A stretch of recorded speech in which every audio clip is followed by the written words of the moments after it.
Good morning and welcome to the NBA Daily for October 28th, 2024. Coming up, the Boston Celtics and Oklahoma City Thunder have gotten off to hot starts. We're panicking and we're ranking how panicked we are, and we're going to make our weekly picks at the end of the show.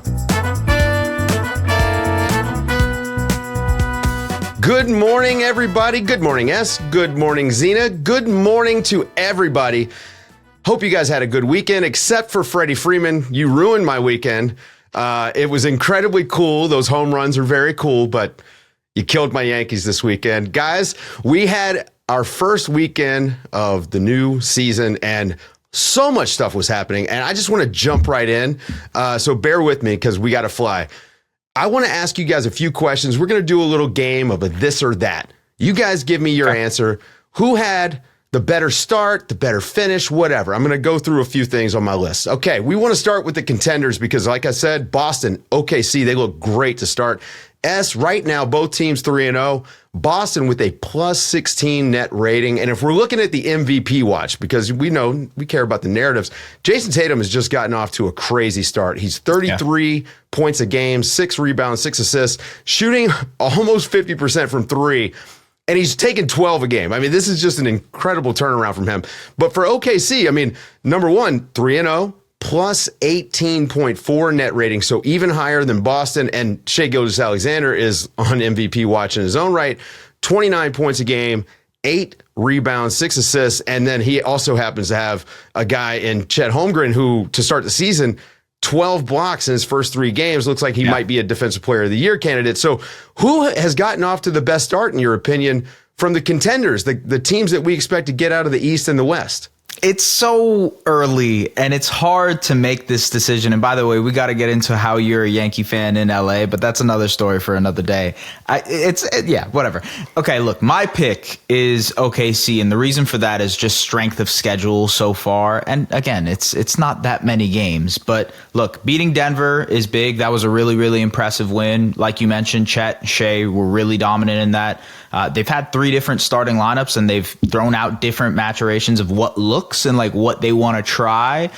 Beating Chicago very, very badly in the Josh Giddey reunion game, and then cruising to a win in the second half against the Hawks on Sunday. I thought it was all really good. That being said, Boston has had a little bit of an easier schedule, right? Beating Detroit, beating Washington. They had that home opener, the banner night against the Knicks. I think it's Thunder just because of the strength of the schedule, and they haven't had Hartenstein yet. So, like, there's more to come, you know? Yeah, I'm with you there. And I mean, look, Boston is blowing teams away, and it doesn't even look close. And it looks like they're going to run away with the East again. So we may all be calling them frauds by the time we get to the playoffs anyway, because we're going to say they had too easy of a run. You know, they're looking like they're on another historic pace. And part of that is that the East is going to be easier than the West. Both of these teams could win 60-plus games very easily. It does seem like that. The depth is just insane. Zena, we had some very nice individual performances on Sunday. Shai Gilgeous-Alexander, who we talked about, of course, is going to be in the MVP talk all year long. 35 points, 11 rebounds, 9 assists, 3 steals, 3 blocks against my Hawks, who are a lot of fun, by the way. And then Tyrese Maxey, 45 points in 48 minutes during an overtime win over the Pacers to give the Sixers their first win of the season. I mean, Maxey he was nuts today. I think it has to come down to the statistical breakdown of what both of these players had to do for their teams. Shai Gilgeous-Alexander, you kind of expect this type of performance out of him.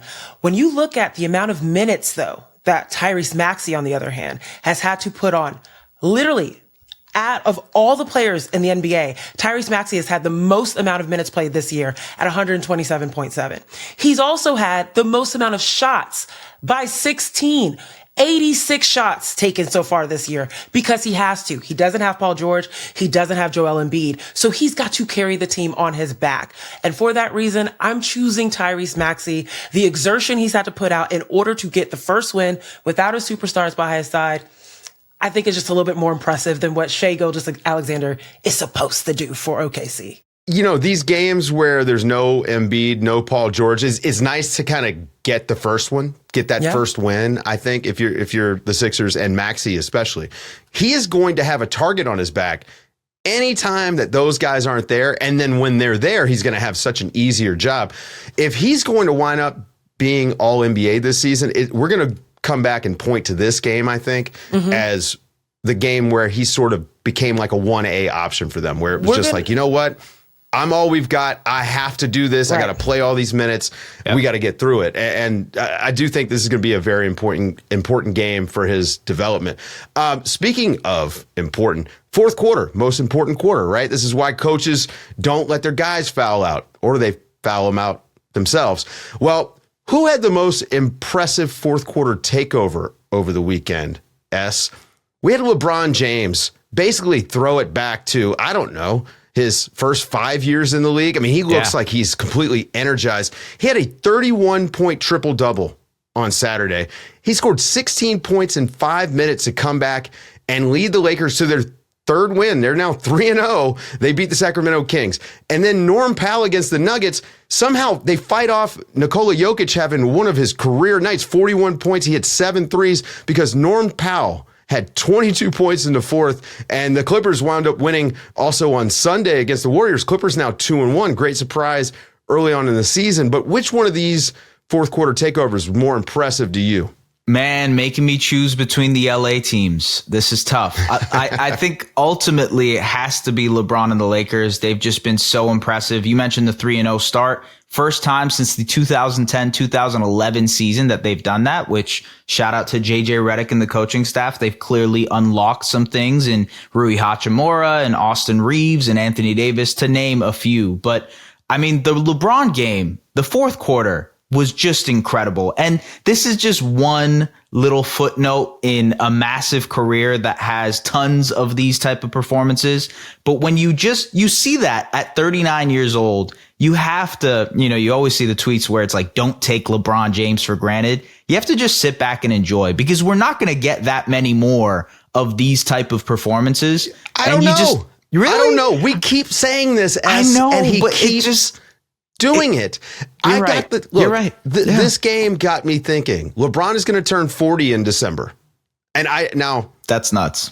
He's going to score 40 on his 40th birthday or thereabouts, right? Like, this is going to happen. This guy, everything that has happened the last few years, him breaking the scoring title, him playing with Bronny, like, I could make an argument very manufactured. But his ability to manufacture these things is unparalleled. And so, I don't know that we should be taking it for granted. We should just enjoy the ride, because it seems like it's never going to end. Coming up after the break, guys, we are going to rank who's panicking and who's not. Okay, you guys know how this goes. Every podcast, when they start up, they get a package, and it comes with a microphone. It's got a camera. It also has a panic meter. And we're now 1 week into the season, so it feels a little bit early. We thought we would take a different approach. We want to rank just how panicked some of these panickers are. And I think there's no one, in my opinion, that should be more panicked than the Denver Nuggets. They're 0-2 right now. They have the worst offensive rating in the league. And if you had told me coming into this season that scoring was going to be a problem for them, I would have said, oh yeah, that seems about right. I didn't know it was going to be this bad. They are really struggling to start the year. They look like a bunch of strangers out there in a lot of ways. The Milwaukee Bucks are on our panic rankings. They're 1-2. They dropped a game on Sunday to the Brooklyn Nets that we've all decided were tanking. Cam Thomas just put on a show and totally ran them off the court. Middleton's still out. And guess what? Second night of a back-to-back tonight in Boston. Man, they have got to be worried. Tyrese Halliburton and the Pacers. They're now 1-2. They dropped a game to the shorthanded Sixers that they definitely should have won. Yep. He's shooting 32% from the field, 21% from three, and even more troubling, less than 4 assists a game. Still 2.5 turnovers, but less than 4 assists a game. He was 1 of 16 from three before the game against Philadelphia. And one of those threes was a crazy acrobatic double pump buzzer beater to send the game into overtime. So just not shooting the ball well doesn't look great. I'm sad to report that the Golden State Warriors are appearing on our panic rankings because they lost their first game to the Clippers, but even more damaging, it looks like Steph Curry's going to miss some time. He was diagnosed with a sprained ankle. He had to leave the game in the third quarter. Zena, you were there, and there was a hush over the crowd. We've all seen this too many times, and watching him limp down the tunnel was not great. And then finally, we have to put the entire statue industrial complex on the panic rankings, because Dwayne Wade's statue looks more like me than Dwayne Wade. And that is not great. So guys, give me your panic rankings. Give me some reasoning behind it. Who's panicking the most in your opinion, or who should be? I think I'm going to start with the Warriors. When you think about Steph Curry being the anchor to their offense, Steve Kerr was asked tonight by the press corps, particularly Mark Spears from Anscape, ESPN, what do you look to? Who do you look to for your offense now that Steph Curry? And he said he doesn't know. This is the man that is playing a 12-man rotation right now. Yeah. And he doesn't know who he can look to for his offense. I'm panicking if I'm the Warriors, if he has to spend some time off. All this talk all summer, they were going to go out and get another guy who could score, but Brandon Podziemski was untouchable. They didn't know what they wanted to do with Kuminga. I think, beyond time to panic there. S, what about you? Who's at the top of your panic rankings? I think it has to be the Nuggets. All the concerns that we thought of in the offseason about what could potentially go wrong have gone wrong in these first two games. Their bench is shooting 22% in the first two games of this. I mean, the Jamal Murray plus bench lineups that have been the common go-to bench lineup was minus 30 in their first two games. Just atrocious basketball. And it's asking Nikola Jokic to do more than he ever has done, which is crazy because he's the massive MVP player that has, shattered plus minus records all the time. So I just think that's number one for me. It's Denver, but it was very close between the Dwayne Wade. Yeah, I was going to say the statue industrial complex also was, it was bad. I will say with the Nuggets, the positive signs for them is that Christian Brown has been pretty good in his role. The negative is that every single other player that they need coming off the bench has been bad. Michael Porter Jr. has been awful. And Jamal Murray, we're now getting into the point where it's time to start worrying about Jamal Murray, in my opinion. Absolutely. So I'm with you there. For me, it's the Milwaukee Bucks. Guys, they are now 1-2. This was supposed to be the year that they got it all figured out. Training camp with Doc Rivers. We heard all the excuses last year, and I'm going to say they're excuses. He didn't think that they should have done this. They shouldn't have hired him and brought him in mid-season, all these things. Well, I actually think that's correct. Their record, 31-13 under Adrian Griffin. They had a positive net rating point differential. They are 20-25 since Doc Rivers took over with a negative differential. That is black and white. You can see the results right there. And then when I watch these games, they have not figured out what they're doing defensively to make up for Damian Lillard at the point of attack. And they're getting very little activity from their wings. They just didn't solve any of their problems. And ultimately, this might not be a Doc problem. This might be a John Horst problem where, you didn't upgrade the roster enough. You've wasted some draft picks here and there. But it's a problem for the Milwaukee Bucks. I think it's a Milwaukee Bucks problem. And as Giannis let us know right at the start of the season, nobody's guaranteed to be there next year. And I think most importantly, he meant him. Yep. They look old. That's the main thing I would say. And to your point about the draft picks, like they haven't nailed any of these young guys to come and maybe inject some life into the team. And so you start to get to the point where it's like, what else could they do to improve this roster? And that's a tricky situation if you just traded for Dame and you traded all those picks and now you're locked into this aging core. And you mentioned the Middleton part. That's a huge part of this. Ankles. Tough day for ankles today. Coming up after the break, we're going to look ahead at the week to come, and we're going to make a few picks and see how we do.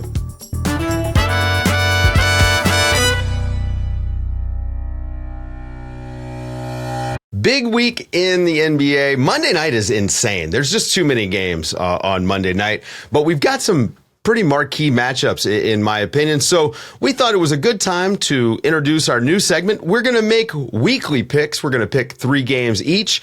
This is brought to you by our friends over at BetMGM. We're going to look ahead at the week to come, pick a few games, and give you guys our insights and just thoughts on the games in general. So I'm going to go first, guys, since I'm the host and I've got the microphone. My picks this week, I've got the Celtics over the Bucks. It's the second night of a back-to-back for the Bucks, and as we just talked about, the Bucks have serious problems. The Celtics look pretty good. I think as long as the Celtics can not get bored this season, they're just going to roll through everybody. I've got Mavs over Wolves. I don't trust the Wolves scoring right now. I think they're still trying to figure out how to make this all work, and then how to defend when the bench comes in and they don't have Rudy Gobert. So I just trust the Mavs a little bit more right now. And then on Wednesday, and this game is going to be fun, I've got the Cavs over the Lakers. I just think with the interior defense that you've got there with the Twin Towers lineup that the Cavaliers can throw out, the Lakers are going to have a tough time getting Anthony Davis going kind of in the places where he likes to touch the ball. It's going to be a lot to ask for the guards. And I think Cleveland has just done a good enough job of so far this season defending on the wing that they're going to have an easier time with the Lakers. It will be, in my opinion, the Lakers' first test against a high-level defense, though. So I'm looking forward to seeing that. S, what about you? Who you got this week? I'm surprised you didn't say, Bronny James reunion game, maybe potentially an upset there. No, I'm just kidding. But I agree with you on the Cavs front. I think they're going to win on Monday against the Knicks. Similar idea. Knicks front court is depleted right now with a couple of injuries. I think the Cavs can take advantage with their size. I've got the Grizzlies over the Bucks on Thursday, which, again, to your point about the Bucks, it just feels like they are working through something right now. And the Grizzlies, they're fully healthy. They got Jaren Jackson Jr. back this weekend. I think they could roll. Zach Getty hit a 3. We're all very excited about that. Yes, absolutely we are. And then the Thunder over the Spurs. I think that's always a great game. That's on Wednesday night. Chet Holmgren versus Wemby. The rivalry continues, if you will. But the Thunder are the better team right now, and I think that's going to be the case on Wednesday too. Zena, what about your picks? Guys, I feel like some of these picks are easy. Celtics over the Bucks, Thunder over the Spurs. Like, come on. Let's spice it up a little bit. Okay, all right. We're just getting our feet wet. I'll start it off. Pistons over the Heat.